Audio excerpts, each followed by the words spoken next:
রাজনীতি শুধু ক্ষমতার খেলা নয়, অর্থনীতি শুধু সংখ্যার মেলা নয়, সমাজনীতি কেবল তত্ত্বের জাল নয়, আর দুর্নীতি শুধু শিরোনামে আটকে থাকা গল্প নয়। যে কথাগুলো আমরা প্রতিদিন শুনি কিন্তু সহজভাবে বুঝতে পারি না, যে সিদ্ধান্তগুলো আমাদের জীবন বদলে দেয় কিন্তু কেউ সহজ করে বলে না। এখানে আমরা চেষ্টা করব জটিল কথাকে সহজ ভাষায় ব্যাখ্যা করতে, অস্পষ্ট বিষয়কে স্পষ্ট করে তুলে ধরতে। এখানে কথা হবে সহজে, প্রশ্ন হবে সোজা সাপটা, যেন আপনি সহজে বুঝতে পারেন, ভাবতে পারেন এবং সঠিক সিদ্ধান্ত নিতে পারেন। আমন্ত্রণ কঠিন কথা সহজে অনুষ্ঠানে, সাথে আছি তানিয়া হারুন।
রাজধানীর পল্লবীতে দ্বিতীয় শ্রেণীর স্কুল ছাত্রী শিশু রামিসা আক্তারকে নিপীড়ন ও হত্যার ঘটনায় প্রতিবাদের ঝড় বইছে গণমাধ্যম ও সামাজিক যোগাযোগ মাধ্যমে। একজন রামিসার জন্য হয়তো প্রতিবাদের ঝড় উঠেছে, কিন্তু এমন অসংখ্য রামিসার কথা আড়ালেই থেকে যায়। 2026 সালের জানুয়ারি থেকে 20 মে পর্যন্ত কমপক্ষে 118 জন শিশু ধর্ষণের শিকার হয়। ধর্ষণের চেষ্টার শিকার হয় কমপক্ষে 46 শিশু। এছাড়া ধর্ষণ পরবর্তী এবং ধর্ষণে ব্যর্থ হয়ে কমপক্ষে 17 শিশু হত্যাকাণ্ডের শিকার হয়। শুধু কন্যা শিশুই নয়, বলাৎকার ও হত্যার শিকার হয় ছেলে শিশু। সাম্প্রতিক ঘটনাগুলো আমাদের শিশু সুরক্ষা ব্যবস্থার চরম দুর্বলতাকে আবারও সামনে এনেছে। এত শিশু নিপীড়ন ও হত্যার ঘটনা ঘটছে, কিন্তু বিচার কতটা হচ্ছে? বিচার না হওয়া কিংবা বিচারের দীর্ঘসূত্রতার কারণেই কি শিশু নিপীড়ন ও হত্যার ঘটনা বৃদ্ধি পাচ্ছে? এসব নিয়েই আজকের কঠিন কথা সহজে অনুষ্ঠানের আজকের আয়োজনে আমাদের সঙ্গে উপস্থিত আছেন বিএনপির আন্তর্জাতিক বিষয়ক সহ সম্পাদক ও সংসদ সদস্য অ্যাডভোকেট ফাহিমা নাসরিন মুন্নী। আরও আছেন বিশিষ্ট মানবাধিকার কর্মী নূর খান লিটন। এছাড়াও যুক্তরাজ্য থেকে ভার্চুয়ালি যুক্ত আছেন ইউনিভার্সিটি অফ ম্যানচেস্টারের ক্রিমিনোলজি বিষয়ে পিএইচডি গবেষক মনিরা নাজমি জাহান। আপনাদের তিনজনকেই আজকের কঠিন কথা সহজের আয়োজনে আমন্ত্রণ জানাচ্ছি। পাশাপাশি জানাতে চাই, আমাদের এই আয়োজন টেলিভিশনের পাশাপাশি ডিজিটাল প্ল্যাটফর্ম ইউটিউব ও ফেসবুকে সম্প্রচার হচ্ছে। সেখানে আপনি আপনার প্রশ্ন কিংবা মতামত জানাতে পারেন। বলছিলাম, রাজধানীর পল্লবীতে দ্বিতীয় শ্রেণীর স্কুল ছাত্রী শিশু রামিসা আক্তারকে হত্যার নিপীড়ন এবং যেই ঘটনাটি ঘটেছে তার প্রতিবাদের ঝড় বইছে গণমাধ্যম, সেই সাথে সামাজিক যোগাযোগ মাধ্যমগুলোতে। এমনকি রামিসা হত্যার প্রতিবাদে মিরপুর 10 সড়ক অবরোধ করে বিক্ষোভ করেছে বিক্ষোভকারীরা। আপনাকে দিয়ে শুরু করতে চাই অ্যাডভোকেট ফাহিমা নাসরিন মুন্নী। 2026 সালের জানুয়ারি থেকে 20 মে পর্যন্ত কমপক্ষে 118 জন শিশু ধর্ষণের শিকার হয়। ধর্ষণের চেষ্টার শিকার হয়েছে কমপক্ষে 46 শিশু এবং ধর্ষণ পরবর্তী এবং ধর্ষণে ব্যর্থ হয়ে কমপক্ষে 17 শিশু হত্যাকাণ্ডের শিকার হয়। কি ধরনের মানসিক বিকৃতি হলে শিশু হত্যার মতো এই ধরনের ঘটনা, ধর্ষণের ঘটনা ঘটাতে পারে? আপনাকে ধন্যবাদ এবং সেই সাথে আমার সহ আলোচক যারা আছেন। দেখেন, একজন মানবাধিকার কর্মী এবং আইনজীবী হিসেবে নারী, শিশু তাদেরকে নিয়ে দীর্ঘদিন কাজ করি। আমি এই ধর্ষণের মতো এত জঘন্য কোনো অপরাধ, এটা একটা জটিল অপরাধ আমার মনে হয়। সমাজ বিজ্ঞানী, অপরাধ বিজ্ঞানী কিংবা মনস্তত্ত্ববিদ যারা আছেন, কোনো একটা কারণে কেবল আপনার এই ধরনের অপরাধ হয় সেটা মনে হয় না। এটা এমন একটা অবস্থা যেখানে আপনার কাঠামোগত নানা নেতিবাচক উপাদান এই সব অপরাধগুলো ঘটাতে প্রভাব ফেলে। এখন মনস্তাত্ত্বিক কারণ মানসিক বিকৃতি, যেটা এটা আপনার ক্ষমতা, আধিপত্য বিস্তার, সেটার একটা মানসিকতা আছে। অপরাধ বিজ্ঞানে যেমন দেখা যায় যে গবেষণা করলে অনেক ক্ষেত্রে ধর্ষণ, যেটা এখানের মূল যে চালিকা শক্তি, এটা যৌন লালসা নয়, বরং ভুক্তভোগীর ওপর যে নিজের একটা ক্ষমতা, নিজের একটা নিয়ন্ত্রণ, এবং নিজের একটা আধিপত্য জাহির করা, এই জিনিসটাও আপনার অনেক সময় বড় হয়ে আসে। দেখেন, সহানুভূতির অভাব এবং অত্যন্ত বিকৃত মানসিকতার যে মানুষগুলো, তারাই আপনার ধর্ষণের মতন এরকম জঘন্য অপরাধ আর এই কষ্টের যেই অনুভূতি যারা ভিকটিম কিংবা সার্ভাইভার তাদের প্রতি ঘটিয়ে থাকে। অনেক সময় সাইকোপ্যাথি বা সমাজ বিরোধী ব্যক্তিত্বের ব্যাধি, মানে এটাকে একটা মানসিক রোগ, এর পিছনেও কাজ করে। এবং যৌন হতাশা কিংবা পর্নোগ্রাফির যে নেতিবাচক একটা প্রভাব আছে, সেটার কারণেও সুস্থ যৌন শিক্ষার যে অভাব এবং ইন্টারনেটে অবাধ বিকৃত যেই একটা সহিংস পর্নোগ্রাফিতে আসক্তি, এগুলো সবকিছু মিলিয়েই কিন্তু মানুষের সুস্থ যেই চিন্তা ভাবনা সেটাকে গ্রাস করে, আর এই অপরাধ, এই ধরনের অপরাধ ঘটাতে উস্কানি দেয়। এবং দেখেন, সামাজিক সাংস্কৃতিক যেই কারণগুলা, পিতৃতান্ত্রিক সমাজ, এটা আমাদের পিতৃতান্ত্রিক আমাদের একটা মানসিকতা, লিঙ্গ বৈষম্য, যেটা আপনি দেখছেন, আমি দেখছি, আমরা সবাই জানি। এখন সমাজ কিংবা পরিবারের একদিকে যেমন পুরুষ নারীদের পুরুষ অপেক্ষা একটু অন্যভাবে দেখা হয়, আপনি জানেন, এবং একটা ভোগ্যপণ্য আপনি দেখবেন সবগুলো অ্যাডভার্টিজমেন্টে মহিলাদের আনা হয়, নারীদের আনা হয় কেন? তো এই প্রশ্নগুলো একটা প্রাচীন মানসিকতা রয়ে গেছে, যেটা অনেক ক্ষেত্রেই দেখা যায় যে আমাদের যারা প্রতিপক্ষ না, অপরপক্ষ যারা আছেন, তাদেরকে কখনো অহংকারী কিংবা আক্রমণাত্মক আপনার করে তোলে। এখন হয় কি, ভুল সামাজিকীকরণ সেটাও একটা কারণ হিসেবে কাজ করে। শৈশব থেকে যদি কোনো পরিবার বা পরিবেশে নারীর প্রতি শ্রদ্ধা আপনার শেখানো না হয়, যে নারী কিংবা পরবর্তী জীবনে নারীদের উপর সহিংসতা, সেটাও আপনার বহু মানুষ, বহু এক ধরনের চালনার এই ধরনের প্রবণতা বাড়ায়। এখন অপরাধের সংস্কৃতি কিংবা মাদকের যে প্রভাব, সেটাও আছে। আইনি বিচারিক দুর্বলতা তাও আছে আমাদের, এবং সেই সাথে মামলা পরিচালনায় যে জটিলতা, আমি তো আইনজীবী, এবং ভুক্তভোগীদের দোষারোপ করার যে প্রবণতা, চরিত্রহীন একজন মেয়ের বেলায় বলে দিল ভিকটিমকে। কাজেই এই সব কিছু মিলিয়ে সমাজে এই ধরনের যে অপরাধ, এটাকে কাঠগড়ায় দাঁড়ানোর চেয়ে ভুক্তভোগীর পোশাক, ভুক্তভোগীর চলাফেরা, আচার আচরণ, এই নানান কিছু নিয়ে বাঁধনের মামলাটা নিশ্চয়ই মনে আছে, প্রশ্ন তোলা হয়। কাজেই এই ধরনের অনুচিত মানসিকতা আসলে পরোক্ষভাবে আমাদের অপরাধীদের এই জঘন্য নির্মম কাণ্ডের দায়মুক্তি, হ্যাঁ, এবং সেই সাথে যে সমাজকে অপরাধ প্রবণ হতে সাহায্য করে, প্রতিরোধ জরুরি। জি, অ্যাডভোকেট ফাহিমা নাসরিন মুন্নি, এত ভয়াবহ পরিস্থিতির পরও শিশু নিরাপত্তা কেন রাষ্ট্রের সর্বোচ্চ অগ্রাধিকার হয়ে উঠছে না এখন পর্যন্ত? না, এটা হয় কি, দেখেন, গত 17 বছর আপনি জানেন যে সিস্টেম্যাটিক্যালি একটা ফ্যাসিস্ট একদলীয় একটা সরকার যখন শাসন করেছে, সবগুলো প্রতিষ্ঠানকে তারা ভেঙে ফেলেছে।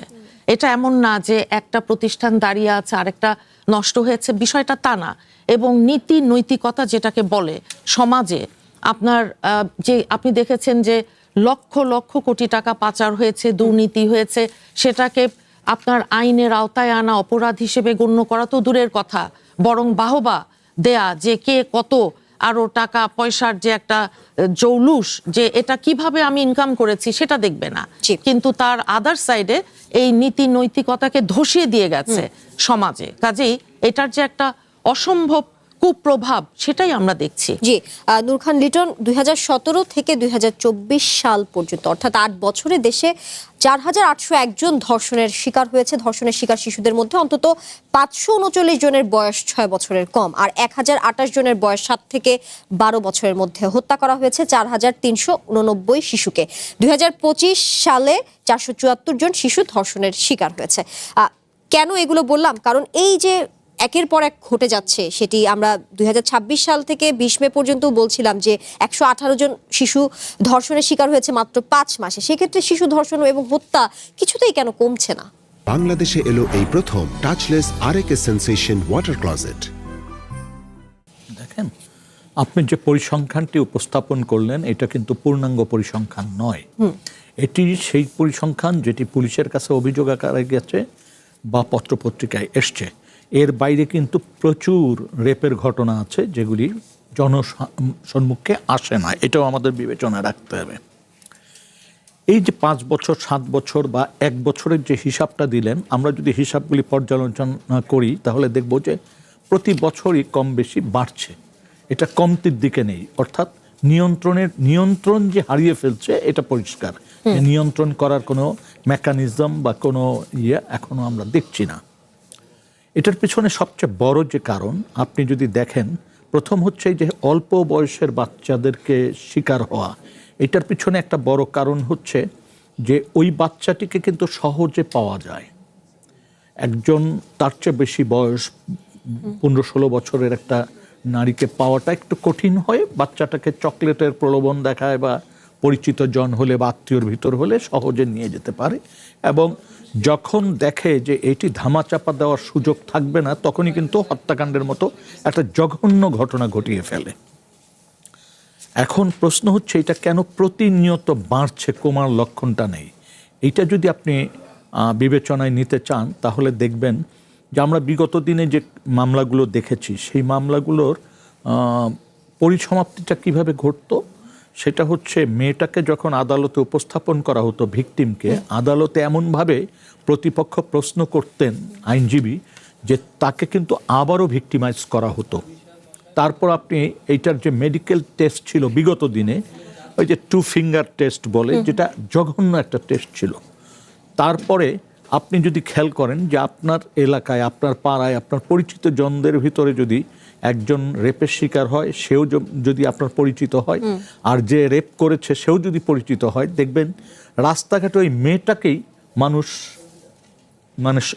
আর চোখে দেখছে, তাকে কটূক্তি করছে। ওই ছেলেটাকে কিন্তু কেউ কটূক্তি করছে না। এই যে ব্যাপারগুলি সমাজে, এটা কিন্তু চলছে। আর একটা জিনিস হচ্ছে, রেপের ঘটনার পর এমনকি আদালতেও কিন্তু বিয়ের অ্যারেঞ্জমেন্ট করেছে বাংলাদেশে। এটা কিন্তু আমাদের মনে রাখতে হবে যে এইটা এমনভাবে অ্যাবজর্ব করতে চেয়েছে সমাজ যে ওই যেমন পরিবারের ভিতর একটা থাকে যেটা যাতে বাইরে প্রকাশ না হয়, আদালতও আসলে প্রকারান্তরে ওরকমই একটি বিষয় আমরা করতে দেখেছি, যেটি প্রকারান্তরে এই ধরনের অপরাধকে আরও উৎসাহিত করেছে। কারণ যখন একজন অপরাধী অপরাধ করার পর সে আরও সহজে তাকে পেয়ে যাচ্ছে, ফলে কিন্তু এই ধরনের কাজের ক্ষেত্রে অন্যরা কিন্তু উৎসাহিত হচ্ছে। বরং আমরা যেটা দেখেছি যে দীর্ঘসূত্রিতা মামলার, তারপরে উপযুক্ত সাক্ষী আনার অভাব, তারপর প্রেশার দেওয়া, সমাজে প্রেশার আছে এইসব ব্যাপারে, তারপর টাকার লেনদেন আছে, তারপর বিয়ে পড়ায় দেওয়ার ব্যাপার আছে। ফলে এই অপরাধগুলি কিন্তু অপরাধীরা নানাভাবে পার পেয়ে যাচ্ছে। পার পাওয়ার ফলে হচ্ছে কি, একটা উদাহরণ তৈরি আমরা করতে পারছি না যে এই ধরনের অপরাধ করলে তাকে কঠিন তাকে বিচারের মুখোমুখি করা যাবে এবং তার বিচারটা কঠিন একটা শাস্তির জায়গায় যাবে। এইটা যতক্ষণ পর্যন্ত সমাজে আপনি এস্টাবলিশ না করতে পারবেন, যতক্ষণ এই উদাহরণ একটা ঘটনা দিয়ে আপনি উদাহরণ তৈরি না করতে পারবেন, ততক্ষণ পর্যন্ত কিন্তু এই জায়গাটিতে আপনার সফলতা খুব ক্ষীণ হবে। ধরুন আজ থেকে 30 বছর আগে এই দেশে অ্যাসিডের ঘটনা কি পরিমাণ ছিল। প্রতিদিন খবরের কাগজ খুললে আমরা দেখতাম অ্যাসিড নিক্ষেপের ঘটনা। আমরা সেখান থেকে কিভাবে বেরিয়ে আসলাম, এটাও কিন্তু আমাদের সাহায্য করতে পারে বর্তমান এই জঘন্য অপরাধ থেকে বের হয়ে আসা। নূর খান লিটন, আত্মীয় স্বজন, প্রতিবেশী, এই ধরনের কাছের মানুষের দ্বারাই শিশু নিপীড়ন, হত্যার বা ধর্ষণের ঘটনা বেশি ঘটে। আসলে কাছের মানুষ দ্বারা যদি এরকম ঘটনা ঘটে, কাছের মানুষের আচরণ যদি এমন হয়, তাহলে কন্যা শিশুর সুরক্ষার আসলে কি হবে? কন্যা শিশুর সুরক্ষার জন্য সবচেয়ে জরুরি যে কাজটি হোক, কাছের মানুষ হোক আর দূরের মানুষ হোক, এটা ঠিক যে আইন শৃঙ্খলা রক্ষাকারী বাহিনী তো ঘরের ভিতরে আপনাকে প্রোটেক্ট করতে পারবে না, কিন্তু তারা কিন্তু যদি সঠিকভাবে অপরাধের ঘটনা তদন্ত করে বিচার কার্যে সাহায্য করে এবং বিচারটা যদি ন্যায্যত হয় এবং সেইখানে যদি শাস্তিটা হয় দৃষ্টান্তমূলক, তখন কি হবে? এই ধরনের কিছু ঘটনার যখন উদাহরণ তৈরি হয়ে যাবে শাস্তি, তখন দেখবেন অপরাধীরা এইটা করতে সহজে চাইবে না। এবং আমাদের সুনির্দিষ্ট আইন প্রয়োগের বিষয়টি বলছেন আপনি, আইনের সুনির্দিষ্ট প্রয়োগটা চাচ্ছি। 1, 2 নম্বর হচ্ছে সমাজও এক ধরনের সচেতনতা তৈরি করতে হবে, যাতে একজন শিশু, নারী একটা মেয়েকে আমরা যাতে, একটা কিশোরীকে, একটা নারী শিশুকে আমরা যাতে প্রোটেক্ট পরিবারের ভিতর থেকেই করি, যাতে পুরা মাত্রায় বাচ্চাটিকে যাতে মানে অন্যের দ্বারা বাচ্চাটা যাতে প্রভাবিত না হয় একটা চকলেটের কারণে বা একটা ভালো আচরণের কারণে, যাতে সে ঘনিষ্ঠ না হয়ে যায় বা তাকে অন্য কোথাও নিয়ে যেতে না পারে, এমন বিশ্বাসের দরকার নেই যে বিশ্বাসে তার সন্তানকে ক্ষতি করতে পারে। প্রত্যেকটা সন্তানের ব্যাপারে দৃষ্টিভঙ্গি থাকা উচিত যে তাকে সবসময় প্রোটেক্ট করতে হবে, কারণ আমার সমাজ ওই অবস্থাটাতে নাই যে সামাজিক ওই শৃঙ্খলা, সমাজের নৈতিকতা ওই জায়গা যে আছে এটা বলার সুযোগ নাই। সমাজের তো নৈতিকতার জায়গাটা খুব দুর্বল হয়েছে। একটা জিনিস আজকে বলে রাখি, গতকাল পর্যন্ত আমি খুব হতাশ ছিলাম এইভাবে যে আসলে ওর বাবা যে কথাগুলি বলেছে এটা তো আমাদের মনের কথা বলছে, এটা তো আমারও কথা, যেরকম ঘটনা ঘটলে বিচার হবে না, আমি কেন বিচার চাইবো, আমার মেয়ে কি ফেরত আসবে, এই যে কথাগুলি, এটা তো হচ্ছে বর্তমান সমাজের যে প্রচলিত ধারণা, যে অবস্থা, সেই অবস্থার থেকেই সে এটা বলছে। তো আজকে আমি পজিটিভ দিকটা দেখলাম, আইনমন্ত্রীর বক্তব্যেও যেমন আসছে যে খুব দ্রুত তারা কিছু একটা করতে চাচ্ছেন, মানে বিচারটা। আজকে প্রধানমন্ত্রী নিজে যখন তার বাড়িতে যাবেন, শুনলাম একটু আগে টিভিতে দেখে আসলাম স্ক্রলে, যদি সেটা যান তাহলে কিন্তু এটা একটা বড় ধরনের চাপ তৈরি করবে, সামাজিক চাপ। সেই ক্ষেত্রে আপনার কি মনে হয় বর্তমান ডিজিটাল যে সংস্কৃতি এখন চলছে সেটি শিশু নির্যাতনের প্রবণতাকে আরো উস্কে দিচ্ছে কিনা, এই প্রশ্নের উত্তর আপনার কাছে শুনবো। মনিরা নাজমি জাহান, কেবল কন্যা শিশু নয়, বিপুল সংখ্যক দেখা গেছে ছেলে শিশুরাও বলাৎকারের শিকার হয়। মাদ্রাসায় বলাৎকারের ঘটনা আমাদের সামনে প্রায়ই আসে, সেক্ষেত্রে সেই ঘটনাগুলো কিন্তু আড়ালেই থেকে যায়। আপনি একজন আইনের শিক্ষক, সিনিয়র লেকচারার, আপনি সেক্ষেত্রে আপনার পর্যবেক্ষণ বা আপনার পর্যালোচনা কি বলে? দেখুন, আমাদের দেশে এখন মেয়ে শিশু বলেন, ছেলে শিশু বলেন, কেউই নিরাপদ নয়। এবং একটা মেয়ে শিশুর ধর্ষণ কোনোটাই কাম্য নয়, বাট যেভাবে মিডিয়াতে প্রচার করা হয় দেখা যায় একইভাবে একটা ছেলে শিশুর ধর্ষণকে নিয়ে সেভাবে বলা হয় না। আমাদের আইনেও দেখলাম বলাৎকার শব্দটিকে সংযুক্ত করা হয়েছে। যখন একটা ছেলে শিশুকে ধর্ষণ করা হয় সেখানে বলাৎকার শব্দটা ব্যবহার করা হয়, মেয়ে শিশুকে ধর্ষণ করলে সেখানে ধর্ষণ শব্দটা ব্যবহার করা হচ্ছে। এখন ছেলে শিশুদের ক্ষেত্রে আমার সামনে সোশ্যাল মিডিয়াতে যেসব নিউজ আসছে, ম্যাক্সিমামই দেখা যাচ্ছে যে তাদের এডুকেশনাল ইনস্টিটিউশন বা যেখানে আছে সেখান থেকে তারা, শব্দটি বলছি মাদ্রাসাতে ম্যাক্সিমাম, আমি কালকেও দেখলাম বনশ্রীতে একজন 10 বছর বয়সী শিশু আত্মহত্যা করেছে এবং ধরে নেওয়া হচ্ছে যে তাকে ধর্ষণ করা হয়েছে। তো বিষয়টি এখন আসলে ছেলে বা মেয়ে শিশুর মধ্যে নেই, সব শিশুই আমাদের সমাজে আসলে কঠিনভাবে এখন অনিরাপদ। এখন দেখেন, ছেলে শিশুদের ক্ষেত্রে যেটা হচ্ছে, তারা তাদের সাথে যে সঙ্গী আছে বা তাদের যে শিক্ষক আছে তারা তাদেরকে নির্যাতন করছে। মেয়েদের ক্ষেত্রে আমরা দেখতে পাচ্ছি যে প্রতিবেশী আছে, আত্মীয় স্বজন আছে, অথবা স্ট্রেঞ্জারকেও তাদেরকে রাস্তা থেকে তুলে নিয়ে যে তাদেরকে ধর্ষণ করছে। তো বিষয়টি হচ্ছে আসলে আমরা কাদেরকে বিশ্বাস করব? আসলে কাউকেই এখন এই মুহূর্তে বিশ্বাস করা সম্ভব হচ্ছে না। আপনি যখন আপনার বাচ্চাকে কোথাও পড়তে পাঠাচ্ছেন, এটা যে শুধু মাদ্রাসা তা না, এডুকেশনাল ইনস্টিটিউশনেও দেখা যায় যে বিভিন্নভাবে বাচ্চারা অপরাধের শিকার হচ্ছে বা নির্যাতনের শিকার হচ্ছে। এই ক্ষেত্রে একই জিনিস, আমাদের আসলে সামাজিক ব্যবস্থাটাই এমন হয়ে গেছে যে যেখানে পুরুষরা মনে করে নারী বা শিশুকে আসলে দমিয়ে রাখা যায়। তাদের যে একটা অপরাধ বিজ্ঞানী হিসাবে আমি বলতে চাই, তারা তাদের যে অ্যাঙ্গার বা তাদের ফ্রাস্ট্রেশন বা তাদের পাওয়ার, সেটাকে সবসময় একটা দুর্বলের প্রতি ব্যবহার করেই তারা বোঝাতে চায় যে আমি তোমার থেকে পাওয়ারফুল, সেজন্য আমি আমার বল তোমার উপরে প্রয়োগ করলাম। তো ব্যাপারটা আসলে পুরাটা একটা সিস্টেমেটিক চিন্তা যে আমি দুর্বলের উপরেই আঘাত করব, আমি দুর্বলকেই নির্যাতিত করব। সেক্ষেত্রে বাচ্চারা অসহায় থাকে, বাচ্চারা অনেক সময় বলতে পারে না, বললেও হয়তো দেখা যায় যে বাবা মা বিশ্বাস করে না। ইন্টারেস্টিংলি, একটা মেয়ে ধর্ষণের শিকার হয়েছে বা একটা মেয়ে শিশু ধর্ষণের শিকার হয়েছে এটা বলতে, অথবা একটি পুরুষ ধর্ষণের শিকার হয়েছে, অনেক সময় যে ধরনের গবেষণা আছে, রিসার্চ আছে মেল রেপ নিয়ে, পুরুষদের ক্ষেত্রে ব্যাপারটা অনেকটা অন্যরকম, যে তুমি পুরুষ হয়ে তুমি ধর্ষণের শিকার হয়েছো, এটা কাউকে আবার বলতে যেও না, মানুষ তোমাকে নিয়ে।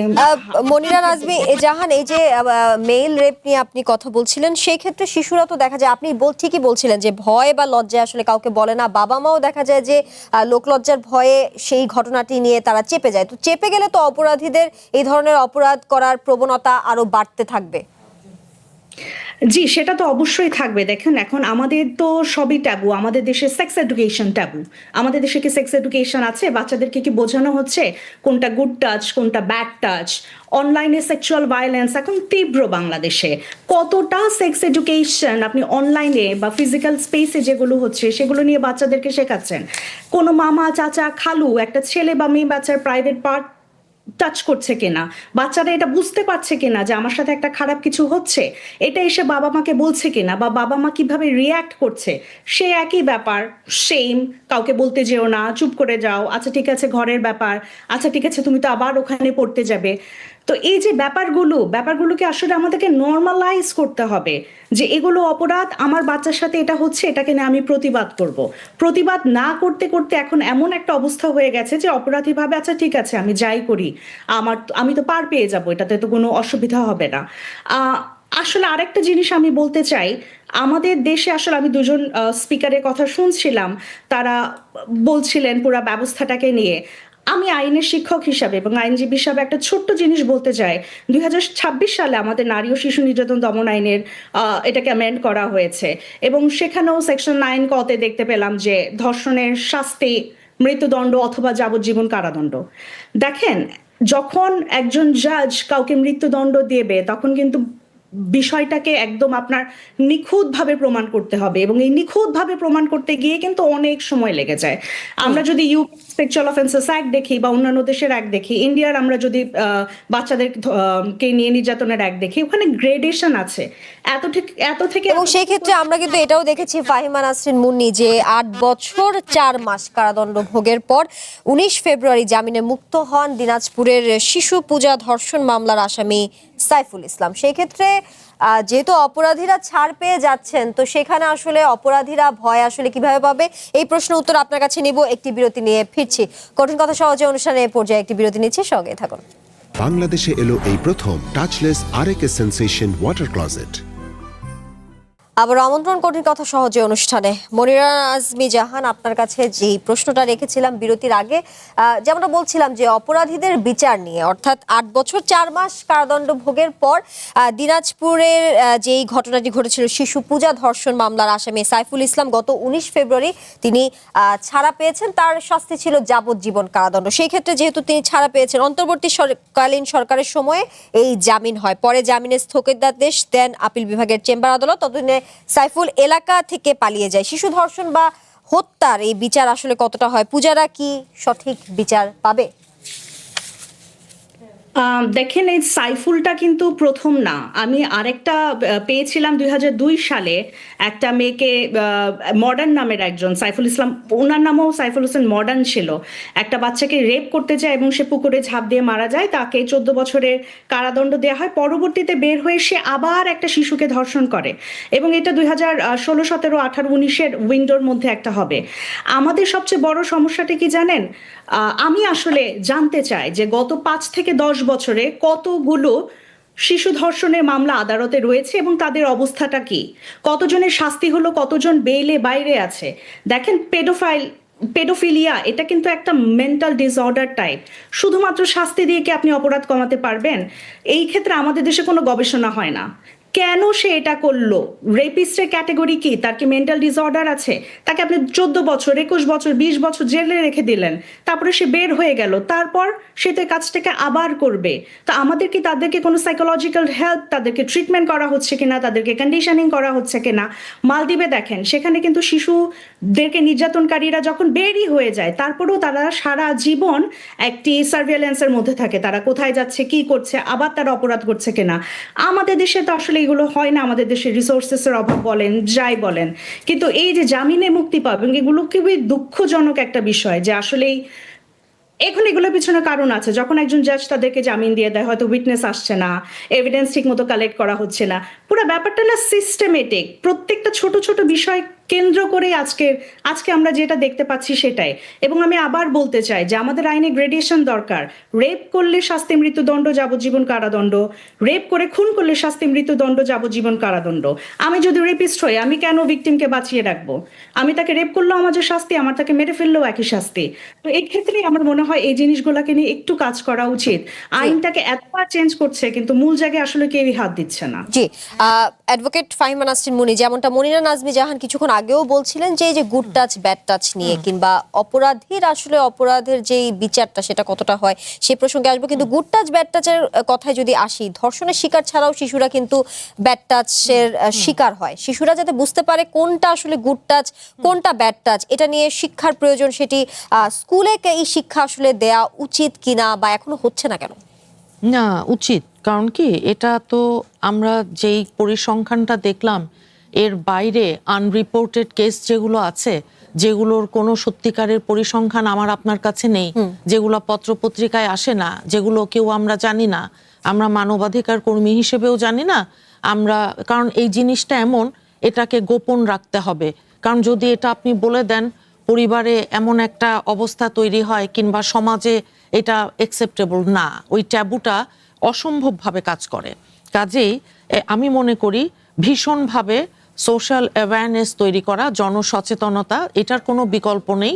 এবং শিক্ষা ব্যবস্থার মধ্যে আপনার এই শিক্ষাটাকে অন্তর্ভুক্ত করা, এটা অসম্ভব রকমের জরুরি। এখন এর মধ্যে দিয়ে আমি বলতে চাচ্ছি যে ভয়ঙ্কর অসম্ভব মর্মান্তিক ঘটনা যেটা 8 বছরের এই রামিসা নামের বাচ্চাটার সাথে ঘটেছে, আমি শুধু ভাবছি কি, এই যে ধর্ষণ করলো, করার পরে যেই আসামি, এই আসামিটা, যেই ছেলেটা, ওর বয়স কত, যে আসামিটা অ্যারেস্ট হয়েছে অলরেডি এই রকম ঘটনা ঘটিয়ে, সে ওকে যেভাবে খণ্ড বিখণ্ড করেছে, এটা ছাড়া তো মানে মানসিক স্বাস্থ্য, তার সত্যিকার অর্থেই যে মনস্তাত্ত্বিক যে ব্যাপারটা আছে, এটা তো ওতপ্রোতভাবে জড়িয়ে আছে। আর দেখেন, এই ধরনের অপরাধ শিকড় সহ উপড়ে ফেলা মানে একটা সমাজ থেকে, এটা যে কত কঠিন আইন কিংবা শাস্তি যথেষ্ট না। এর পেছনে আপনার শৈশব থেকে পরিবারের যে নৈতিক শিক্ষা, যেটাই বলেন গুড টাচ ব্যাড টাচ, চুরি করা মহাপাপ, বাল্য শিক্ষা যেমন ছিল, মিথ্যা বলা মহাপাপ, সেই জিনিসগুলো এখন নেই। এখন নারীদের প্রতি শ্রদ্ধাবোধ কিংবা নারীদের প্রতি সমতার যে দৃষ্টিভঙ্গি পরিবারে এবং সমাজে তৈরি করা। এখন একটা শিশু যখন জন্ম হয় একটা পরিবারে, মেয়ে হলে পরিবারের রিয়াকশনটা থাকে মেয়ে হয়েছে, আর ছেলে হলে ছেলে হয়েছে। তো এইখান থেকেই তো শুরু যে আপনার একটা বৈষম্য। দ্রুততম সময়ে দৃষ্টান্তমূলক বিচার নিশ্চিত করা, এটার কোনো বিকল্প কিন্তু আসলে নাই। যেমন স্কুল ছাত্রী শিশু রামিসা আক্তারের বাবাও কিন্তু বারবার বলছিলেন যে বিচারের কোনো রেকর্ড নেই। বাংলাদেশের বিচার ব্যবস্থা নিয়ে তিনি এক প্রকার হতাশা প্রকাশ করেছেন, ব্যক্ত এবং করেছেন। সেই হতাশার জবাবে আমি সেটা করেছেন, সেটা আমাদের হৃদয়কে স্পর্শ করেছে। দেখেন, সেখানে আমাদের মাননীয় প্রধানমন্ত্রীর যে রামিসার বাসায় যাবেন, এখন একটা ঘটনা ঘটে গেছে। হেড অফ দ্য স্টেট হিসাবে ওনার যে সহমর্মিতা, যে সহানুভূতি নিয়ে, যেই মনের আবেগ যেটা নিয়ে উনি যাচ্ছেন, এবং আইনমন্ত্রী যেটা বলেছেন, পুলিশকে 1 সপ্তাহের ভেতর তদন্ত রিপোর্ট জমা দিতে বলা হয়েছে। আর আপনি বিশ্বাস করেন, এই মামলা এটা কিন্তু আমাদের চোখের সামনে থাকবে। 15 দিন পর হতে পারে অন্য আরেকটা বার্নিং ইস্যু, আমরা ওইটা চলে যাব, কিন্তু এইটা আজকেই চট্টগ্রামে একটি ইস্যু হয়েছে, কিন্তু এটা যাবে না, এটা যাবে না। শিশু ধর্ষণের ঘটনা ঘটেছে। এখন দেখেন, 2 দিন পরেই মনে হয় না, ঠিক আছে। এখন হয়েছে কি, রাষ্ট্রের যিনি সর্বোচ্চ আইন কর্মকর্তা, অ্যাটর্নি জেনারেল, উনিও বলেছেন আজকে রামিসার মতো নির্মম ঘটনা দ্রুত বিচার কাজ শেষ করাই রাষ্ট্রের দায়িত্ব। আসলেই তাই। এখন স্বরাষ্ট্রমন্ত্রী উনিও বলেছেন, যেহেতু বিচার বিলম্বিত হয়, আমাদের আইনের একটা কথা আছে, justice delayed justice denied, justice হারিড justice buried. কিন্তু এটা না, এমন একটা জিনিস, এই যে এই ধরনের মামলাগুলো, এখানে আইনের শাসন প্রতিষ্ঠা করা বিষয়টা এমন যে দৃষ্টান্তমূলক বিচার, এখানে আপনার অনেক গুলো আপনার পার্ট আছে, যেমন জামিনের ব্যাপার আসবে, conviction rate is very very low, ওই যে ধর্ষণের মামলার কথা বলছি, এবং উইটনেস প্রোটেকশনের ব্যাপার সেটা আসতে হবে। আইনের আমাদের ব্যাপার আছে, এভিডেন্স। এখন অনেক পুরনো আইন, শত শত বছরের, এখন যারা করেছে তারা অ্যাবলিশ করে 2017 থেকে দিয়েছে। 2024 সাল পর্যন্ত 8 বছরে যেই পরিমাণ ধর্ষণের ঘটনা ঘটেছে, সেটি 2026-এ এসে যদি আসলে এই একই মানে 2026-এর জানুয়ারি থেকে মে পর্যন্ত 5 মাসে 118 জন শিশু ধর্ষণের শিকার হয়েছে, সেটি যেন না, সেই সংখ্যা যেন না বৃদ্ধি পায়, সেই প্রত্যাশা তো আমাদের আছে। কিন্তু বিচারটাও আসলে বিচার ব্যবস্থাটার আপনার সংস্কার জরুরি, কারণ আমাদের মানসিক আইন, মানসিক স্বাস্থ্য আইন, এই বিষয়গুলোকে ইনক্লুড করতে হবে আইনের মধ্যে, কারণ এটা এক ধরনের মানসিক রোগ। এই যে এই রেপ করা, এই একটা মানে শ্রেষ্ঠত্ব জাহির করা এবং দ্রুততম বিচার নিশ্চিত করা, বিশেষ ট্রাইব্যুনাল এবং সেই সাথে দ্রুত বিচার। ধর্ষণের মামলার জন্য তো আমি মনে করি যে একেবারে আলাদা করে সারা বাংলাদেশে আপনার এমনভাবে ট্রাইব্যুনালগুলো তৈরি করা এবং স্বল্প সময়ের ভেতরে, যেমন 90 থেকে মনে করেন 180 দিনের ভেতরে পুরো বিচার প্রক্রিয়াটাকে আপনার সম্পন্ন করে ফেলতে হবে আমাদের। কারণ না হলে বিচারের দীর্ঘসূত্রিতায় আপনার অপরাধী পার পেয়ে চলে যাবে আর একবার জামিনে বের হলে পালিয়ে যাবে, এটা যেন না হয়। সাক্ষ্য আইনটা আমাদের খুব পুরানো। আবার বিচারহীনতার এই সংস্কৃতি কিন্তু অপরাধীদের আরো বেপরোয়া করে তুলছে, উৎসাহিত করে তুলছে। সেই প্রশ্ন আসছে নিশ্চয়ই। ভুক্তভোগীর চরিত্র নিয়ে যে প্রশ্ন, এই জিনিসগুলোকে আপনার নিরুৎসাহিত করা, পুরোপুরি বাতিল করা এবং সংশোধন করা আসলেই জরুরি। এবং প্রযুক্তিগত ফরেনসিক যে প্রমাণ, ডিএনএ টেস্ট যেগুলো আছে, এটাকে প্রাধান্য দিয়ে দ্রুততম সময়ের ভিতরে আপনার যেই আসামি তাদের ডেটাবেস তৈরি করে, যেটা আমার বোন উনি ওখানে বলছেন, ওই যে পেডোফাইলদের কথা যেটা বলেছেন, আমি এটা বলতে বলতে, এবং আমার অনেক মামলা আছে লিটন ভাই জানেন, পাবলিক ইন্টারেস্ট লিটিগেশন, একটা জিনিসও কোনোদিন সেটা অনেক পুরনো মামলা আছে কিন্তু ফলো করেনি। যাই হোক, তখন আওয়ামী লীগের সরকার ছিল, ভেবেছে। এখন হয় কি, আইন প্রয়োগকারী সংস্থাকে আধুনিকায়ন করা, তাদেরকে সংবেদনশীলভাবে গড়ে তোলা, তদন্ত যারা করবেন, সেপারেট একটা পুলিশ আমাদের দরকার আছে যারা এই ঘটনাগুলোর ব্যাপারে সংবেদনশীল এবং সেন্সিটাইজ হবেন। হ্যাঁ, কাজেই এই বিশেষায়িত তদন্ত দল যারা প্রত্যেকটা থানা কিংবা জেলায় এই ধরনের ঘটনা ঘটলে এই অপরাধগুলোর তদন্ত করবে, ওদেরকে বিশেষভাবে প্রশিক্ষণের ব্যবস্থায়, যে লিটন ভাই বসে আছেন হিউম্যান রাইটস অর্গানাইজেশনের, হ্যাঁ আমি আছি ভাই, আমাদেরকে কাজে লাগান না। তাহলে তো আমরা তো অ্যাটলিস্ট একটা মেয়েকে যদি বাঁচাতে পারি এর থাবা থেকে, এই একটা করেই তো একদিন 1 লক্ষ হবে। নিশ্চয়ই। নূর খান লিটন, শিশুদের যৌন শিক্ষা দেওয়া মানে যৌনতায় উদ্বুদ্ধ করা নয়, কিন্তু আমরা স্কুল কলেজে দেখেছি যৌন শিক্ষার ব্যাপারে অনীহা দেখা যায়। ইভেন এমনও দেখা গেছে যে যৌন শিক্ষার বিরুদ্ধে মৌলবাদীরাও সোচ্চার। এক্ষেত্রে আমাদের আসলে সামনে করণীয় কি? দেখেন, আমরা যদি এইভাবে চিন্তাটা করি যে শিক্ষা প্রতিষ্ঠানের দায়িত্ব তো অবশ্যই আছে, পাশাপাশি পরিবারের দায়িত্বটাকেও আমাদের খেয়াল রাখতে হবে। যেমন গুড টাচ ব্যাড টাচের যে বিষয়টা, এটা পরিবার থেকেই মা বাবাই বলতে পারবে সন্তানকে। 1 2 নম্বর হচ্ছে কী ধরনের পরিবেশে তাকে লালন পালন করবে সেটাও ঠিক করতে হবে, সমাজও এই জায়গাটা ঠিক করতে হবে।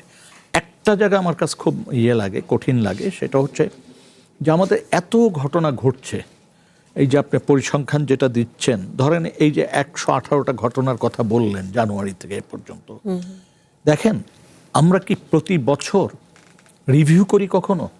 আমরা কি কেস স্টাডিগুলি সংরক্ষণ করি? এমনকি কেস ডকেট যেটা, সেটাকে কি আমরা ডিজিটালাইজ করতে পারি না? আমরা কি প্রতিটি থানায় এই ধরনের প্রাথমিক যাদেরকে সন্দেহ করা হয়, আমি বলছি না যে মামলা শেষ হওয়ার আগে অপরাধী বলতে, আমি অন্ততপক্ষে এইটুক তো বলতে পারি যে প্রাথমিকভাবে এই ব্যক্তিদের বিরুদ্ধে এই অভিযোগটা এসছে আমাদের কাছে, তাদের নাম মানে ছবি, তাদের ঠিকানা দিলে যে জিনিসটা হবে যে এই লোকটি যখন মিরপুর থেকে যে আজিমপুরে বাসা নেবে বা ওই পল্লবীতে বাসা নেবে, অ্যালার্ট, তো এলাকার মানুষ তো কম্পিউটার টিপলেই জানবে যে আইন শৃঙ্খলা রক্ষাকারী বাহিনীর ওখানে রেপিস্টদের বা সম্ভাব্য যাদের বিরুদ্ধে অভিযোগ আছে তাদের পুরো জিনিসটা পেয়ে গেল। 1 2 নম্বর হচ্ছে যখন রেপের অভিযোগ আসে বা হত্যাকাণ্ডের অভিযোগ আসে কারো বিরুদ্ধে, তখন কিন্তু বিচারিক আদালত দেখতে পারে তার ব্যাকগ্রাউন্ডের কি। শুধুমাত্র ওই যে এসবির কাছ থেকে বা গোয়েন্দা সংস্থার কাছ থেকে একটা রিপোর্ট না এনে আমার রিপোর্টটা প্রকাশ্যে রাখতে অসুবিধাটা কি? মিস্টার এক্স এত সালে একটা রেপ করেছিল, বা মিস্টার ওয়াই এত সালে দুটা মার্ডার করেছিল, সেই ইনফরমেশনটা যদি সামনে থাকে বিচারকের জন্য সুবিধা হয় বিচার কার্য পরিচালনা করতে, এবং জনগণও সচেতন থাকে।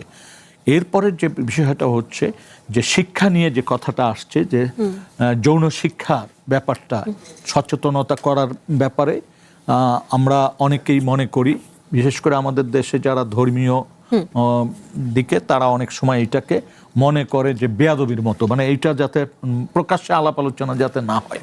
দেখেন, প্রথম হচ্ছে যে এখন পুরুষ মানে ছেলে শিশুদের ব্যাপারে যে ঘটনাগুলি ঘটছে, তারাও তো যৌন নির্যাতনের শিকার হচ্ছে। আমরা শুধু দেখছি যে মাদ্রাসা, আসলে এইটা সর্বক্ষেত্রে আছে। এটা শুধু মাদ্রাসাটা প্রকাশ আসছে এখন, কিন্তু এটা আড়ালেই থেকে যায় আসলে সব জায়গায় কিন্তু এটা আছে। শুধু মাদ্রাসায় হচ্ছে তা না, অন্যান্য যে সমস্ত হোস্টেল আছে, অন্যান্য ইনস্টিটিউশনে, সেখানেও যে আপনি এই ঘটছে না তা না। এইটা আসলে ধামাচাপা থাকে, মাদ্রাসাটা ইদানিং প্রকাশ্যে চলে আসছে। আমার কথা হচ্ছে যেখানেই হোক সেটা বিচারের জন্য প্রকাশ্যেই আসা উচিত, বিচারের একটা ব্যবস্থা করা উচিত। বিচার না হলে তো এটার হবে না। আরেকটা হচ্ছে যেই সমস্ত জায়গায় এই ঘটনাগুলি ঘটছে, আমরা ধরেই নিলাম যে এখন পত্রপত্রিকায় দেখছি মাদ্রাসায়। আচ্ছা, এই জায়গা যাতে এই ঘটনাগুলি না ঘটে সেই জন্য রাষ্ট্রের তরফ থেকে কি কোনো বিশেষ উদ্যোগ নিতে শুনেছেন? এটা তো প্রায় প্রতি সপ্তাহে আমরা নিউজ দেখছি, বা প্রতি মাসে এরকম একটা দুইটা নিউজ আসছে। কোনো রকম এটা প্রতিকারের জন্য কোনো ব্যবস্থা দেখছেন? কোনো প্রচারণা দেখছেন? দেখেন নাই। আমরা এসিড সন্ত্রাস নিয়ে যখন মানে কার্যক্রম শুরু হলো, তখন দেখা যেত যে প্রথম পাতাতে অনেক ছবি আসতো, নির্যাতিত যারা হতেন, ক্ষতিগ্রস্ত হতেন, তাদের উপরে আলাপ আলোচনা হতো। কিন্তু দেখেন, এই রেপের মতো ভয়াবহ ঘটনা, রেপ এবং হত্যাকাণ্ডের মতো ঘটনা, এইটা কি আমরা কোনো সংস্থা পাবেন যে সংস্থা 1 বছরের একটা কেস স্টাডি নিয়ে সামনে এসেছে? আমি নিজের থেকে বলছি যে আমি এটা আগে ভাবিনি, আজকের থেকে আমি ভাবছি যে এইভাবেও কথা বলা। এই আলোচনা নিয়ে আমরা আবারও কথা বলবো। তার আগে মনিরা নাজমি জাহান, আপনার কাছে একটি প্রশ্ন রাখতে চাই। বিচার পাওয়া অনেক সময় দেখা যায় যে সামাজিক অবস্থান ও প্রভাবের উপর নির্ভর করে, এমনটা নানা মহল থেকে শোনা যায়। সেই ক্ষেত্রে শিশু নির্যাতনের বিচারেও কি শ্রেণীগত কোনো বৈষম্য দেখেছেন কিনা আপনার কাছে জানবো। একটি বিরতি নিয়ে আসছি আপনার কাছে। সময় হলো ছোট একটি বিরতির, ফিরছি কিছুক্ষণের মধ্যেই। বাংলাদেশে এলো এই প্রথম টাচলেস আরএকে সেন্সেশন ওয়াটার ক্লজেট। আবারও আমন্ত্রণ কঠিন কথা সহজে অনুষ্ঠানে। বিরতির আগে মনিরা নাজমি জাহান, যেমনটা বলছিলাম, প্রায়ই বলা হয় যে বিচার পাওয়া অনেক সময় সামাজিক অবস্থান এবং প্রভাবের উপর নির্ভর করে। দরিদ্র বা প্রান্তিক পরিবারের শিশুরা বিচার পেতে সবচেয়ে বেশি বঞ্চিত হয়। সেই ক্ষেত্রে আপনি কি মনে করেন শিশু নির্যাতনের বিচারেও এই যে শ্রেণীগত বৈষম্যের কথা বলছি, এটা কি আপনার পর্যালোচনা কি বলে? আপনি কি একমত নাকি একমত না? দেখেন, এটা শুধু শিশু ধর্ষণের বা নির্যাতনের ক্ষেত্রে না, এটা সমস্তভাবে বলতে গেলেই এটা একটা বিষয়। এখন আমাদের দেশে ধর্ষণে তো প্রথমত অপরাধী ম্যাক্সিমামে আমরা জানি যে ভিকটিমরা মামলা করে না, এবং কেন করে না মোটামুটি নর্মাল কারণগুলো আমরা সবাই জানি। সামাজিক যে ব্যাপারটা, যে এক ঘরে করে দেওয়া তাদেরকে, তাদের পরিবারকে, তাদের পরবর্তীতে আর কখনো হতে পারে তাদের আর কখনো বিয়ে হবে না। তো এই ধরনের ছোটখাটো বিষয়, কিভাবে মুখ দেখাবো, এই বিষয়গুলোর জন্য তো অনেকে মামলাই করে না। যারা যায় তারা আবার এই দীর্ঘ যে লম্বা প্রসেসের কারণে দেখা যায় যে অনেক সময় তারা আর কন্টিনিউ করতে পারে না আইনজীবীদের টাকা দেওয়া, যদিও বিভিন্ন অর্গানাইজেশন আছে যারা লিগ্যাল এইড দিয়ে থাকে, বাট কতজন আসলে জানে যে এগুলো তাদের জন্য অ্যাভেইলেবল, কিভাবে মামলাটা করতে হয়, কিভাবে তারা কি সাহায্য পেতে পারে রাষ্ট্রের কাছ থেকে, এই অর্গানাইজেশনগুলোর কাছ থেকে। ম্যাক্সিমাম মানুষজনই এসব জানে না। তো আমার মনে হয় এগুলো সাধারণ মানুষের কাছে কিভাবে আরো সুন্দরভাবে এগুলো পৌঁছে যাওয়া উচিত, এটা এখন আমাদের একটা চিন্তা করার বিষয়। শ্রেণী বৈষম্য তো সবসময় আছে, দেখা যায় যে যারা গরিব বা যারা একটু লোয়ার ক্লাস থেকে আসছে, অনেক সময় পলিটিক্যাল একটা রিজন থাকতে পারে। আবার আমরা অনেক সময় দেখি ইনফর্মাল সেটেলমেন্ট, ধর্ষকের সাথে ভিকটিমের বিয়ে দিয়ে দাও, এ ধরনের বহু নিউজ আমরা দেখতে পাই যে আচ্ছা ঠিক আছে, একটা ভুল হয়ে গেছে, এখন কি করা যাবে, বিয়ে দিয়ে দাও। তো এই যে সালিশের মাধ্যমে যে ইনফর্মাল সেটেলমেন্ট গুলো হয়, সেগুলোর দিকেও আমাদের একটু নজর দেওয়া উচিত। আসলে এগুলো পুরাটা ব্যবস্থাই তো এরকম। এই সোশ্যাল ইনইকুয়ালিটিটা আপনার আসলে কোর্ট তো আর আমাদের সমাজের বাইরে না, আমাদের সমাজেরই একটা অংশ। তো দেখা যায় যখন আমরা ওয়াজ মাহফিলে নারীদেরকে নিয়ে যা তা মন্তব্য করা এবং সেগুলোর প্রতি কারো দৃষ্টি না দেওয়া, অথবা এই যে কালকে যে বাচ্চাটাকে হত্যা করা হলো, আমি দেখলাম কয়েকজন কমেন্ট করেছে ভালোই তো সাজসজ্জা করেছে, মোটেও 8 বছরের মেয়ে মনে হচ্ছে না, ভালোই বড় মেয়ে মনে হচ্ছে। এই যে নিকৃষ্ট কমেন্টগুলো যখন করা হয় একটা পটেনশিয়াল রেপিস্টকে না এটা আরো উৎসাহিত করে যে আচ্ছা আমার মতো মন মানসিকতার আরো 10 জন আছে যারা এভাবে কমেন্ট করে যাচ্ছে।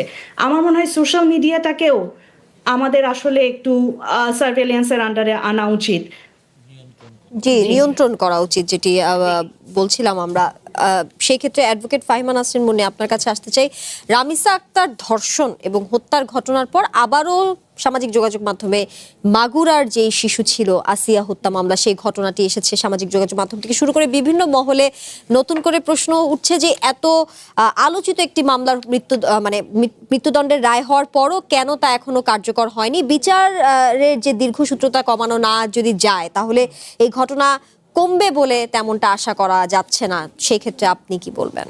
না, আমি তো বলেছি যে দেখেন, আইন প্রয়োগকারী যেই সংস্থা তাদের যেমন আধুনিকায়ন প্রয়োজন আছে, মামলার দীর্ঘসূত্রিতা, মামলার যে রায়, মামলার যে বিচার, এটাকে সহজ করা এবং সেখানে এক্সপার্টিজ তৈরি করা, এই বিষয়গুলো অবশ্যই আছে। ধর্ষণের মতন এইরকম একটা আপনার অপরাধ, যেখানে যে কথাটা উনি বলেছেন যে বিভিন্ন সময় দরিদ্র বা প্রান্তিক শিশুরা যেমন বিচারের ইয়েতে আসতে পারে না, সেখানে আপনি জানেন যে লিগ্যাল এইড 64টা জেলাতেই কিন্তু আইন মন্ত্রণালয়ের অধীনে সেটা আছে। এখন সেই রকম সেটাকে সত্যিকার অর্থে জনগণের দোরগোড়ায় নিয়ে আসা, তাদেরকে জানানো, তাদের নলেজের ভেতর আনা, জনসচেতনতা তৈরি করা, এই বিষয়গুলো আছে। আসিয়ার ঘটনায় যেটা হয়েছে যে এই মামলায় ডেথ যখন মৃত্যুদণ্ড হয় তখন হাইকোর্টে ডেথ রেফারেন্স বলে যে মামলাটা আসে, সেখানে এটার বিচার চুলচেরা বিশ্লেষণ করবার পরে অ্যাপিলেট ডিভিশনে গিয়ে যখন সেটা যদি টিকে যায়, মনে করেন হ্যাঁ ঘটনা ঘটেছে, বলল হ্যাঁ মৃত্যুদণ্ড বহাল থাকবে, ঘটনা ঘটেছে, ঘটনা সত্যি, এটা হাইকোর্ট বলার পরে appellate division, highest court of the country, সেখানে যাওয়ার পরে এটাকে যখন এনশিওর করবে আইনগতভাবে, কেবল তখনই একজনের মৃত্যুদণ্ডের ঘটনা ঘটে। এখন দেখেন, প্রাতিষ্ঠানিক সাপোর্ট, ভুক্তভোগীদের যে পুনর্বাসন কেন্দ্র সেন্টার আছে, ওসিসি বলি আমরা, ওয়ান স্টপ ক্রাইসিস সেন্টার, সেই কথাটা কয়জন জানে বলেন? দেশের প্রত্যেকটা উপজেলা, জেলা হাসপাতালে ওসিসি সেবাটাকে আরো আপনার আনা এবং বিনামূল্যে আইনি সহায়তার ব্যবস্থা যেহেতু আছে রাষ্ট্রীয় খরচে, এবং ডিজিটাল মাধ্যম নিয়ন্ত্রণ করা অসম্ভব জরুরি। যেই কথাটা একটু আগে আমার বলেছেন এবং লিটন ভাই, প্রযুক্তিগত নজরদারি, দেখেন পর্নোগ্রাফি কিংবা এই যে সহিংস কন্টেন্ট, যেগুলো মানুষের ব্রেনকে, আমাদের চরিত্রকে, আমাদের বিহেভিয়ারকে কখনো কখনো সাইবার অপরাধ দমন বিভাগের মাধ্যমে ইন্টারনেটে এই যে সহজলভ্য বিকৃত যে সহিংস এই ঘটনাগুলো, যেগুলো আমাদেরকে নেতিবাচক আপনার সমাজে প্রভাব ফেলে, পর্নোগ্রাফির ওয়েবসাইট, পর্নোগ্রাফির যে লিঙ্কগুলো, এগুলো রাষ্ট্রীয়ভাবে ব্লক করা এবং সেন্সর করা জরুরি। এবং পাবলিক প্লেসে, গণপরিবহন বলুন, নির্জন রাস্তা বলুন, পরিবারের বাইরে বলছি, শিশুদের জন্য, হ্যাঁ শহরের গুরুত্বপূর্ণ যে পয়েন্টগুলো আছে সেসব জায়গায় সিসিটিভির আওতায় আনা, নিরাপত্তার জন্য নারী এবং শিশুদের ক্যামেরা স্থাপন, পর্যাপ্ত স্ট্রিট লাইট, বিভিন্ন জায়গায় অন্ধকার যে লাইটের ব্যাপার আছে, সব বাইরে জাতীয় শিক্ষাক্রম এবং সচেতনতা বৃদ্ধি, মূলধারার যে শিক্ষায় নৈতিকতা এবং সত্যিকার অর্থে সমতা, এই রাষ্ট্রীয় প্রচারণা, গণমাধ্যম, সবকিছুকে হোলিস্টিক অ্যাপ্রোচ নিয়ে ভাই কাজ করতে হবে। এখানে একজন কেউ, একটা মন্ত্রণালয়, একজন আমি কাজ করলাম, একা আপনি কাজ করলেন, লাভ হবে না। জি, নূর খান লিটন, প্রতিটি বড় ঘটনার পর আমরা দেখি সামাজিক যোগাযোগ মাধ্যমে প্রতিবাদ হয়, মানববন্ধন হয়, সড়কে অবরোধ হয়, বিক্ষোভ হয়, আবার কিছুদিন পর সবকিছু থেমে যায়। সেক্ষেত্রে আমাদের প্রতিবাদ, যেটি নিয়ে আসলে রামিসার বাবাও বলছিলেন যে প্রতিবাদ কয়েকদিন পরে আসলে সবাই ভুলে যাবে কি ঘটনা ঘটেছিল। সেক্ষেত্রে এই যে প্রতিবাদ আমরা করছি, সেটি কি কেবল আবেগ নির্ভর হচ্ছে, কিংবা নাগরিক সমাজের আসলে এই ক্ষেত্রে করণীয় কি, যেন এই প্রতিবাদটা আরো সোচ্চার হয়? কি বলবেন? রামিসার বাবা আমাদের গালে থাপ্পড় মেরে দিয়েছে। থাপ্পড় মারার মধ্য দিয়ে আমাদেরকে একটু নিজেদেরকে রিভিউ করার সুযোগটা করে দিয়েছে। দেখেন, এখন পর্যন্ত যে জিনিসটা আমরা লক্ষ্য করেছি যে আমরা আবেগ দ্বারা বেশি পরিচালিত হচ্ছি। যে কোনো ঘটনায় আমরা আবেগের জায়গা থেকে দেখছি, বাস্তবতার জায়গা থেকে অনেক সময় এটা করি না। দ্বিতীয় যে বিষয়টা হচ্ছে, ধরেন আমাদের যে লিগ্যাল সাপোর্ট দেওয়ার যে প্রভিশনগুলো রয়েছে সরকারের, প্রথম হচ্ছে মানুষ জানে না। আচ্ছা, মানুষ ধরেন যদি জানেও, এই সেবাটা পাওয়ার জন্য তো তাকে যেতে হবে, যাদের কাছে যাবে তারা কি ততটা সহানুভূতিশীল? এক। 2 নাম্বার হচ্ছে, একটি মানুষ কতবার কোর্ট কাচারিতে যাবে। এবং দুটো জিনিস, এই দেশে যারা দুর্বল মানুষ, গরিব মানুষ, তাদের আর্থিক সঙ্গতি নাই, তাকে তো প্রতিদিন কাজ করে নিজের জীবন ধারণ করতে হয়। এখন সে লিগ্যাল সাপোর্টটা পেল বিনা পয়সায়, উকিল পেল, কিন্তু আসা যাওয়ার ব্যবস্থাটা কে করবে? ওই দিন যে তার মজুরি থাকবে না, সে কাজ করতে পারবে না, সেই সাপোর্ট দেওয়ার। অর্থাৎ আপনাকে একটা এমনভাবে অ্যাপ্রোচটা করতে হবে যাতে তার এই যে বিষয়গুলি, এই সব জিনিসই আপনি অ্যাড্রেস করতে পারেন, একটা প্যাকেজ প্রোগ্রাম চালু করেন। তা না হলে আপনি আসলে ভিকটিম পরিবারকেও তো আমি দেখেছি, প্রথম দিকে একটু উৎসাহ থাকে, পরবর্তীতে ম্লান হয়ে যায়। কেন যায়? যাওয়ার কারণটা হচ্ছে, একটা হচ্ছে দীর্ঘসূত্রিতা, দ্বিতীয়টা হচ্ছে সে অর্থনৈতিক দিক দিয়ে ততটা সবল না যতটুকু সবল থাকলে সে যাতায়াত খরচ চালাইতে পারে, খাওয়া দাওয়া চালাইতে পারে, 2 দিন কাজ না থাকলে সে চলতে পারে। এরকম কোনো জায়গা তার নেই। আমাদের দেশের অবস্থা তো আমাদের বুঝতে হবে। তারপরে যে ব্যাপারটা হচ্ছে, যারা এই সেবাটা দিবেন তারা কি আসলে তো এই সমাজে তো আমরা বিচ্ছিন্নভাবে কিছু দেখে লাভ নাই। আমরা সবাই অভিযোগ করি পুলিশকে। আসলে আমার কাছে যখন একজন ভিকটিম আসে, আমি কি ধরনের আচরণ করি সেটাও আমাকে ভাবতে হবে যে আমি সেই আচরণটা ঠিক মতো করি কিনা, সহানুভূতিশীল হই কিনা, নাকি আমিও চিন্তা করি যে নিশ্চয়ই ওর কোনো ত্রুটি আছে, এরকম ভাবি কিনা। তার মানে আমরা যারা এই সেবাটা দিব তারাও কিন্তু যথাযথভাবে নিজেদেরকে প্রস্তুত করতে পারিনি এখন। জি, মনিরা আজমি জাহান, অপরাধীদের বিচার নিয়ে যে শ্রেণীগত বৈষম্য নিয়ে আপনার সাথে কথা বলছিলাম, আমি যদি একটু ভিন্নভাবে আপনাকে প্রশ্নটা করি যে প্রভাবশালী কোনো পরিবারের যদি কোনো এই ধরনের অপরাধে, ধর্ষণ বা হত্যা, এই ধরনের অপরাধে যদি সংশ্লিষ্টতা থাকে, সেই ক্ষেত্রে প্রভাবশালীদের চাপে অনেক সময় যে ভিকটিমের পরিবার থাকে বা ভিকটিমের স্বজনরা থাকে, তারা আসলে মামলা করতে ভয় পান, মামলা করতে চেপে যান। সেই ক্ষেত্রে তখন অনেকে আবার বলছিল, রামিসা আক্তারের যখন এই যে যেই অপরাধী ছিলেন, যিনি ধর্ষক, তিনি যখন তাকে যখন গ্রেফতার করা হচ্ছে, অনেকে বলছিলেন যদি প্রভাবশালী কেউ হতেন তখন হয়তো গ্রেফতারও সম্ভব হতো না। এই ক্ষেত্রে আপনি কি বলবেন? এটা তো আসলে নতুন কিছু না, এটা নিয়ে আমি কিছুক্ষণ আগেই বলছিলাম যে অনেক সময় দেখা যায় পলিটিক্যাল প্রেশার ফ্যামিলি হলে অনেক সময় এটা একটা অসুবিধার কারণ হয়, তাদেরকে থ্রেট দেওয়া হয় অথবা তাদেরকে টাকা পয়সা অফার করা হয়। এই সব কারণে অনেক সময় হয়তো দেখা যায় যে যারা ভিকটিমের ফ্যামিলি আছে তারা হয়তো মামলাই করতে চায় না, অথবা মামলা করলেও সেটাকে কন্টিনিউ করতে চায় না। অনেক সময় করাপশন, শুনতে খারাপ লাগলেও আমি বিভিন্ন সময় গবেষণায় যখন ভিকটিমদের সাথে কথা বলেছি, হয়তো বা রেপ ভিকটিম না বা similar kind of victim, sexual offences, অনেক সময় দেখেছি যে তারা বলে অনেক সময় পুলিশ টাকা খেয়ে আপনার ভুল চার্জশিট দিচ্ছে, অথবা যে ইম্পর্টেন্ট এভিডেন্সটাকে ইনকর্পোরেট করা উচিত ছিল সেটাকে করছে না। তো আসলে পুরো সিস্টেমেটিক একটা বিষয়, তো সবগুলো নিয়েই দেখা যায় যে এখন যে ছোট ছোট বিষয়গুলো সামনে আসছে সবগুলো একসাথে মিলেই এরকম এসেছে। বাট অবশ্যই যারা ইনফ্লুয়েন্সিয়াল ফ্যামিলি, অফেন্ডার যদি ইনফ্লুয়েন্সিয়াল হয় সেটার তো কিছু প্রভাব তো থাকবে। এটা শুধু ধর্ষণ না, সব ধরনের মামলার ক্ষেত্রেই প্রযোজ্য। জি, আপনাকে ধন্যবাদ। একটু আসতে চাই অ্যাডভোকেট ফাহিমা নাসরিন মুন্নি আপনার কাছে। শিক্ষক, বাবা মা কিংবা সমাজের সর্বস্তরের মানুষের সচেতনতা বাড়ানোর জন্য রাষ্ট্রীয়ভাবে এই মুহূর্তে আসলে সবচেয়ে কি অগ্রাধিকার পাওয়া উচিত, কোন পদক্ষেপ সবচেয়ে জরুরি ভিত্তিতে নেওয়া উচিত, যেন আসলে এই যে একদিন পরে আমরা দেখলাম চট্টগ্রামে শিশু হত্যার একটি ঘটনা, ধর্ষণের একটি ঘটনা ঘটলো, সেটি যাতে আমরা কমাতে পারি? একটু ছোট্ট করে আপনার কাছে জানতে চাই। আমি ছোট্ট করে বলবো যে দৃষ্টান্ত হিসেবে একটা কঠিন দৃষ্টান্ত স্থাপন করবার জন্য, সমাজে একটা বার্তা দেওয়ার জন্য রাষ্ট্রীয় পদক্ষেপ আমাদের হতে পারে যে এই রামিসা হত্যা মামলা, আসিয়ার যে মামলা, এই রকম 50টা মামলা রেপের যে দ্রুততম সময়ের ভেতর বিচার করে যারা আসামি তাদের সাজা কার্যকর করা, এবং সেই সাথে অত্যন্ত দ্রুততম সময়ের ভেতর নির্ভুলভাবে একটা ধর্ষকদের ডেটাবেস ছবি সহ তৈরি করে সারা বাংলাদেশে ছড়িয়ে দেয়া, তাহলেই কমে যাবে রেপ। জি, একই প্রশ্ন নূর খান লিটন, সবশেষ আমরা আলোচনা একদম শেষ পর্যায়ে আপনার কাছে আপনার মতামত জানতে চাই। দেখেন, এমন একটা পর্যায়ে এসছে রেপ এবং রেপ পরবর্তী হত্যা, জি। এই বিষয়গুলিকে গুরুত্ব দিয়ে যেটা খুব জরুরি দরকার যে দ্রুত বিচারটা সম্পন্ন করা, এবং সেই ক্ষেত্রে যদি আইনের সংশোধন কিছু আনতে হয় সেই সংশোধনী এনে দ্রুত এই বিচার কার্যক্রমটা শেষ করা দরকার।